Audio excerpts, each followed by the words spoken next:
All right, it's been a while since I've done a video, and today we've got some work done on my Trans Am. Did a Facebook page, Intercept Drag Racing, for my Pontiac Trans Am. For some reason, it won't allow me to post any new things under the Facebook page. So what I'm going to do is start creating videos on my YouTube page and have you guys notified when I do some new ones. So I just kind of go over a quick recap of what we've done so far. Okay, we got a new subframe from Checkered Racing in there. I've done a couple videos on that. This is with it installed. Got my Willwood brakes on there. Mustang 2 spindles right there, brand new. Bought used from somebody off of Facebook Marketplace. And actually, Checkered Racing does a great job. Everything bolted right up. The frame was a little wide on the back end, but we was able to get it mounted to the factory bolt holes. Got the steering shaft column removed. We'll be getting rid of the wiring harness, factory wiring harness. We're going to put all new wiring in there. And be cutting the firewall and moving everything back to give us room for the engine setback. Other things going on, like right here, I got the JW bell housing on the 400 Pontiac transmission. Going to use, as you can see, I got a Sunix billet yoke in there. Put it in place. We're going to go with the billet output shaft, so actually that yoke won't stick out as far. In the back end, we got competition engineering. We can show you right here. Got some 4-link kit. Needed the brackets for the new axle housing. I decided I'd weld an axle brace on. I think I actually personally did it myself. We're warped the tube.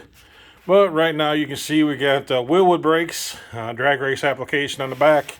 I got Mosier 40 spline axles, Mosier aluminum center section, Mosier installed. I bought the whole complete third unit as an assembly with the 457 gear, large pinion yoke, 1350 chromoly, I think it is.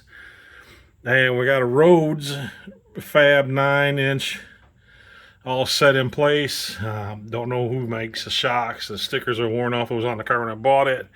I'm more likely to get them sent in and rebuilt so I know what we got once we get into the racing part. You can see we got some of the hoses and wiring hanging down from the previous owner. Gonna remove all that stuff. Probably gonna reuse the battery cables because they're pretty heavy duty. Real quick, when it comes to the Checkered Racing, you can see where it ends right there. It bolts into the factory mounts. Plenty of clearance all around.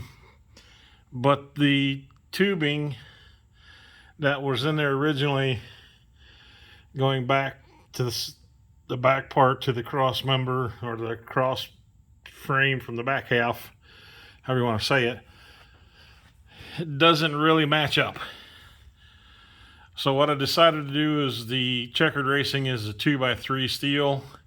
The existing steel is 2x2, and that is to cut it out and weld some 2x3 to match it up with the chassis or the Checkered Racing subframe and tie it into the back cross section of the back half of the car to stiffen all that up to get that part done. But as you can see, when we moved in, or when I moved in here, let's see here, that the house is, everything's just kind of, we had to move in but not get settled in. So today's just going to kind of be a cleanup day, get everything organized. So when we get back working on this again, it's not as dirty.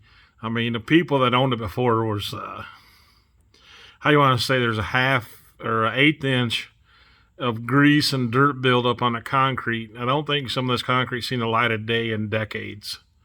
Not very clean. Cleared out about 4,000 pounds of scrap metal left behind. And there's still a lot of stuff that was left behind. And I had to hurry up and move in and didn't get a chance to really organize and clean. As I brought stuff in, I just had to hurry up and get moved.